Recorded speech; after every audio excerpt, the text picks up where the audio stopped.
நாங்கள் பிரண்டை பொடி, முருங்கைக்கீரை பொடி, பருப்பு பொடி, ரசப்பொடி, சாம்பார் பொடி, மாங்காய் ஊறுகாய், ஹேர் ஆயில் அதாவது தலைக்கு தேய்க்கிற எண்ணெய், 11 பொருட்கள் சேர்த்து இதெல்லாம் காய்ச்சி நாங்கள் எண்ணெய் கொடுத்துட்ருக்குறோம். இந்த பொருளெல்லாம் நாங்கள் கொடுத்துட்ருக்குறோம். நீங்கள் வேணும்னா கீழே வாட்ஸ்அப் நம்பர் கொடுத்துருக்குறோம். அந்த நம்பருக்கு கால் பண்ணி கேட்டு வாங்கிக்கோங்க.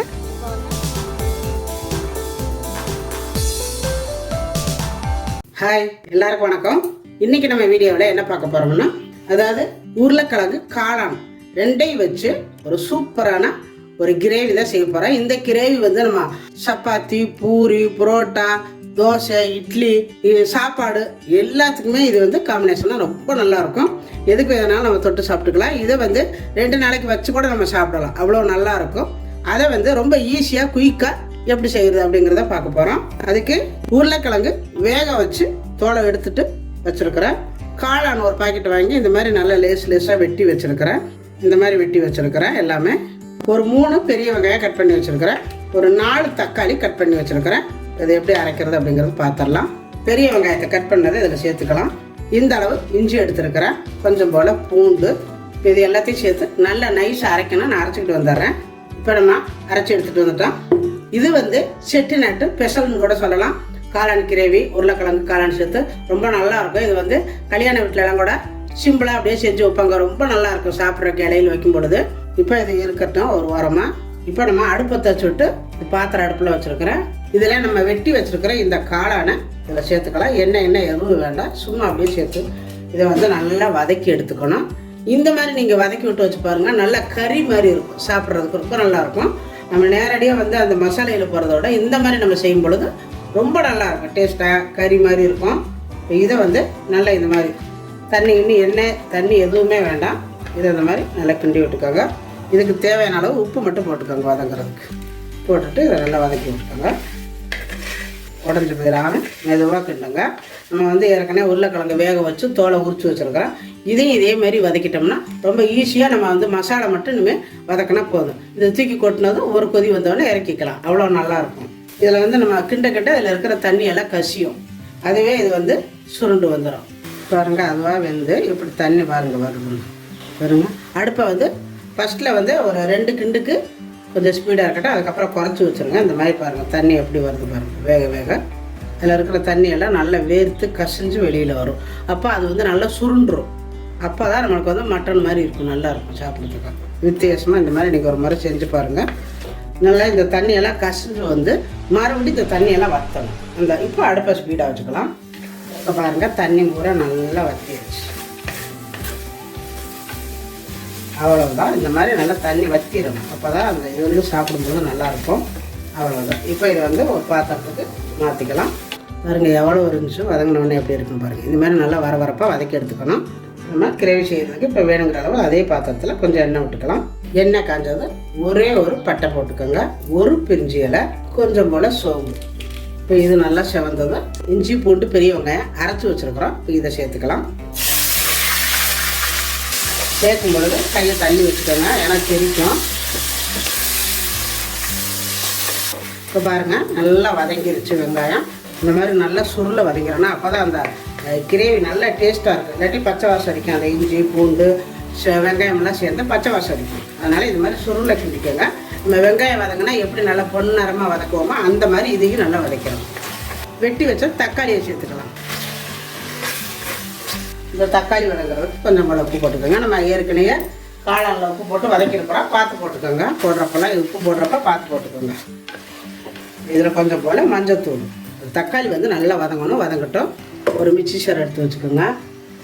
இந்த அளவுக்கு புதினா சேர்த்துக்கோங்க. இந்த அளவுக்கு கொத்தமல்லி தழை நைஸாக அரைச்சிட்டு வந்துடுறேன். தக்காளி ஓரளவு நல்லாவே வதங்கிருச்சு. சேர்க்க வேண்டிய தூள் ஐட்டம்லாம் சேர்த்துக்கலாம். 3/4 ஸ்பூனு வெறும் மிளகாத்தூள் சேர்க்குறேன். 1/2 ஸ்பூனு மல்லித்தூள். இதில் 1 ஸ்பூனு காஷ்மீர் மிளகாத்தூள் சேர்த்துக்கிறேன். கலருக்காக நீங்கள் வேணும்னா சேர்த்துக்கோங்க, ரெடி விட்டுறலாம். இதெல்லாம் சேர்த்துட்டு நல்லா இந்த மாதிரி சுருள கிண்டி விட்டுருங்க. நல்லா இந்த மாதிரி தண்ணியெல்லாம் ஊற்றாமல் அந்த தக்காளி ஈரத்தில் இதெல்லாம் வந்து சேர்த்து இந்த மாதிரி ஒரு கிண்டிடுங்க. கொஞ்சமாக தண்ணி விட்டுக்கோங்க. கிரேவி வதங்கிறதுக்கு 1 ஸ்பூனு சீரகத்தூள் சேர்த்துக்கோங்க, 1 ஸ்பூனு சோம்புத்தூள், 1 ஸ்பூனு வீட்டில் அரைச்ச கரம் மசாலா. இது எல்லாத்தையும் சேர்த்துட்டு நல்லா கிண்டி விட்டுக்கோங்க. இந்த மாதிரி நீங்கள் சேர்க்கும்பொழுது அந்த மசாலா அவ்வளோ டேஸ்ட்டாக இருக்கும். சாப்பிட்றதுக்கு பிள்ளைங்களாம் வந்து நல்லா விரும்பி சாப்பிடுவாங்க.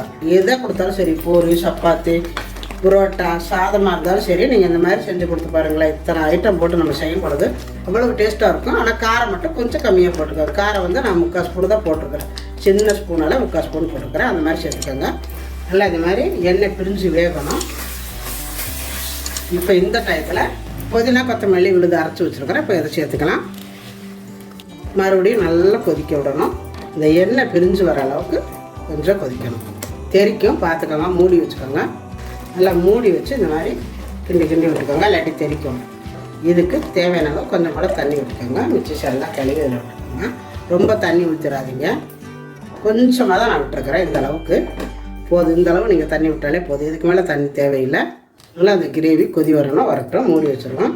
இப்போ பாருங்கள், எண்ணெயெல்லாம் பிரிஞ்சு நல்லா வெந்துருச்சு மசாலா. இந்த மசாலா வெந்தாலே போதும். அதுக்கப்புறம் நம்ம போடும்பொழுது இந்த காளானெல்லாம் போடும்பொழுது நல்லா வேகணும் அப்படிங்கிறது இல்லை. பாருங்கள், இந்த மாதிரி வெந்ததுக்கப்புறம் இப்போ நம்ம வறுத்து வச்சுருக்கிற இந்த காளான், வேக வச்சு உரித்து வச்சுருக்கிற உருளைக்கிழங்கு எல்லாம் சேர்த்துட்டு நல்லா இந்த மாதிரி ஒரு கிண்டிக்கோங்க. இப்போ இந்த மசாலையெல்லாம் உள்ளே இறங்கணும். அவ்வளோதான். ரொம்ப நேரம் கொதிக்கணுங்கிறது இல்லை. கொஞ்சம் நேரம் அப்படியே இருக்கட்டும். இப்போ நம்ம மூடி வச்சோம். பாருங்கள், நல்லா வந்து உருளைக்கிழங்கு, காளான் நல்லா சேர்த்து அந்த மசாலா நல்லா இழுத்துருச்சு. பாருங்கள், எவ்வளோ கெட்டியாக நல்லா வந்துருச்சு. ஸ்மெல்லு தூக்குதா?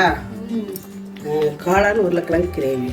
இதில் கொஞ்சம் போல் கஸ்தூரி மெட்டி இருந்தால் போட்டுக்கோங்க, இல்லாட்டி தேவையில்லை. நான் கொஞ்சம் கூட போடுறேன். இதில் ஒரு துண்டு வெல்லம் கூட சேர்த்துக்கலாம். ஆனால் வெல்லம் சேர்த்திங்கன்னா சாப்பாட்டுக்கு சிவாரத்தான் இருக்குது. சில பேர்த்துக்கு பிடிக்கும், சில பேர்த்துக்கு பிடிக்காது. சப்பாத்தி, இட்லி, தோசை இதுக்கெல்லாம் நல்லாயிருக்கும். ஆனால் சாப்பாட்டுக்கு கொஞ்சம் சல்லுன்னு இருக்கும். வேணும்னா நீங்கள் சேர்த்துக்கோங்க. நான் சேர்க்கலை. அவ்வளவுதான். இப்போ வந்து நம்ம கிரேவி ரெடி ஆயிடுச்சு. கடைசியாக ஒரு துண்டு வெண்ணெய் போட்டுக்கோங்க. ரொம்ப நல்லாயிருக்கும். வெண்ணெய் இருந்தால் சேர்த்துக்கோங்க, அப்படி இல்லைன்னா நெய் இருந்தாலும் சேர்த்துக்கோங்க. ஏதோ ஒன்று நீங்கள் மேலாக அப்படி சேர்த்துக்கிட்டிங்கன்னா ரொம்ப நல்லாயிருக்கும். சாப்பிட்றதுக்கு நல்ல டேஸ்ட்டாக இருக்கும். நான் அடுப்பை இப்போ நான் ஆஃப் பண்ண போகிறேன். இது ஆஃப் பண்ணிட்டாலுமே கொஞ்சம் நேரம் அந்த மண் சட்டி தானே நல்லா சூடாகிட்டு கொதிச்சுட்டே இருக்கும். கிரேவி ரெடி ஆகிடுச்சு. கொஞ்சமாக கொத்தமல்லி தழை வேணுன்னா போட்டுக்கோங்க, இல்லாட்டி தேவையில்லை. ஏன்னா நம்ம வந்து கஸ்தூரி மெட்டி போட்டிருக்கிறோம். அது கொத்தமல்லி தழை போடணுங்கிறது இல்லை, சும்மா அழகுக்கு கொஞ்சம் போல் போட்டுருக்கோம். அவ்வளவுதான். இப்போ நம்மளுடைய கிரேவி ரெடி. இப்போ நம்ம செட்டிநாட்டு உருளைக்கிழங்கு காளான் கிரேவி ரெடி ஆயிடுச்சு. ரொம்ப அருமையாக வந்திருக்குது. கண்டிப்பாக நீங்கள் ஒரு முறை இதே மாதிரி செஞ்சு பாருங்கள். ரொம்ப நல்லாயிருக்கும். ரொம்ப ஈஸியான வேலை தான். உருளைக்கிழங்கு வேக வச்சுட்டு தாளிச்சு விட்டிங்கன்னா சீக்கிரமாக உங்களுக்கு குயிக் ஆயிரும். ஸ்கூலுக்குமே நல்லா கொடுத்து விடலாம். குழந்தைங்களுக்கு சப்பாத்தி செஞ்சு இந்த மாதிரி கொடுத்து விடுங்க. அவ்வளோ அருமையாக இருக்கும். சப்பாத்தி, புரோட்டாவுக்கெல்லாம் இதே மாதிரி செஞ்சு பாருங்கள். செஞ்சு பார்த்துட்டு எப்படி வந்துச்சு அப்படிங்கிறத எனக்கு கமெண்ட்டில் சொல்லுங்கள். இந்த வீடியோ பிடிச்சிருந்தா லைக் பண்ணுங்கள், ஷேர் பண்ணுங்கள். செட்டிநாடு சமையலுக்கு சப்ஸ்கிரைப் பண்ணுங்கள். நன்றி. வாழ்க.